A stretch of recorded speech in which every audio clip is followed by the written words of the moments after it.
Hello అండి, welcome back to Vini's kitchen. Cup అటుకులు పెరుగును ఉపయోగిస్తూ చాలా తక్కువ టైంలో టిఫిన్ ఎలా ప్రిపేర్ చేసుకోవచ్చో ఈరోజు వీడియోలో చూద్దామండి. ఈ టేస్టీ బ్రేక్ఫాస్ట్ని ప్రిపేర్ చేయడం కోసం ముందుగా ఒక బౌల్లోకి 1 కప్పు వరకు అటుకులను తీసుకోవాలి. అటుకుల్లోనూ కొద్దిగా డస్ట్ ఉంటుంది కదండి, అందుకోసం వీటిని ఒకసారి క్లీన్ చేసి తీసుకోండి, లేదంటే క్లాత్తో తుడుచుకునైనా సరే తీసుకోవచ్చు. ఇలా అటుకులను క్లీన్ చేసుకున్న తర్వాత ఇందులో 1 కప్పు వరకు పెరుగును వేసుకోవాలండి. పెరుగు బాగా పుల్లగా ఉన్నట్లయితే 1/2 కప్పు మాత్రమే వేసుకోండి. కమ్మటి పెరుగు అయితే 1 కప్పు వరకు వేసుకోండి. తర్వాత 1/2 కప్పు వరకు నీళ్ళను వేసుకుని మొత్తం అంతా బాగా కలుపుకొని మూత పెట్టుకుని ఒక 5 నిమిషాల పాటు పక్కన పెట్టుకోవాలి. 5 నిమిషాల తర్వాత అటుకులు పెరుగుని అలాగే వాటర్ని పీల్చుకుని కొద్దిగా గట్టిగా అవుతాయండి. ఇప్పుడు ఈ మిశ్రమం మొత్తాన్ని కూడా మిక్సీ జార్లో వేసుకుని అవసరమైతేనే కొద్దిగా వాటర్ని వేసుకుని మెత్తగా గ్రైండ్ చేసి తీసుకోండి. అటుకులు ఎక్కడా లేకుండా మెత్తగా గ్రైండ్ చేసి తీసుకోవాలండి. ఇలా మెత్తగా గ్రైండ్ చేసుకున్న తర్వాత బౌల్లోకి తీసుకోండి. అంతా బౌల్లోకి తీసుకున్న తర్వాత ఇందులో సన్నగా తరిగిన ఒక ఉల్లిపాయ తరుగు వేసుకోండి. అలాగే కారానికి తగినట్లుగా 3 పచ్చిమిరపకాయలను కూడా వేసుకోండి. వీటితో పాటుగా సన్నగా తరిగిన కరివేపాకు, సన్నగా తరిగిన కొత్తిమీర,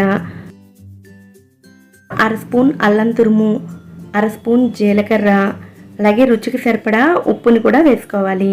వీటన్నిటిని కూడా ఒకసారి బాగా కలుపుకున్న తర్వాత ఇందులోనే 1 కప్పు వరకు బియ్యం పిండిని వేసుకోవాలి.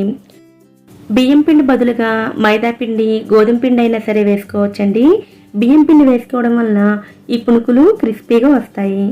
అలాగే ఇందులోనే 1 చిటికెడు వంట సోడాను కూడా వేసుకోండి.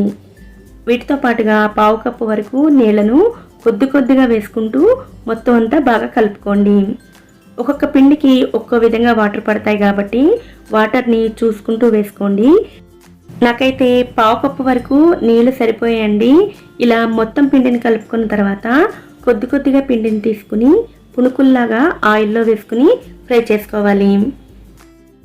వీటిని ఫ్రై చేసుకునేటప్పుడు ఫ్లేమ్ని మీడియంలో ఉంచి ఫ్రై చేసుకోండి. అలాగే ఆయిల్లో వేసిన వెంటనే కదపకుండా కొద్దిసేపు ఆగిన తర్వాత కలుపుతూ ఫ్రై చేసుకోండి. మీడియం ఫ్లేమ్లోనే అన్నిటినీ మంచి కలర్ వచ్చేంత వరకు ఫ్రై చేసుకుని తీసుకోండి. ఇదే విధంగా మొత్తం అన్నిటినీ ప్రిపేర్ చేసుకోండి. ఈ పునుకుల్ని అటుకులతో చేసిన కారణంగా ఈ వసలు ఆయిల్ని పీల్చవండి. అలాగే బియ్యం పిండి వలన ఇవి పై భాగంలో చాలా క్రిస్పీగా ఉంటాయి. ఈ పునుకుల్ని కొంచెం తీయగా కొంచెం కారంగా ఉన్న ఏ చట్నీతో తీసుకున్నా సరే చాలా టేస్టీగా ఉంటాయండి.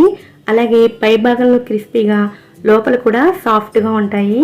తప్పకుండా ఈ టిఫిన్ని మీరు ట్రై చేయండి, మీకు బాగా నచ్చుతుంది. ఈ వీడియో కనుక మీకు నచ్చినట్లయితే వీడియోని లైక్ చేయండి. ఇలాంటి మరిన్ని రెసిపీస్ కోసం ఛానల్ని సబ్స్క్రైబ్ చేసుకుని నోటిఫికేషన్స్ మిస్ అవ్వకుండా ఉండడం కోసం పక్కనే ఉండే బెల్ ఐకాన్ని కూడా యాక్టివేట్ చేసుకోండి. Thanks for watching.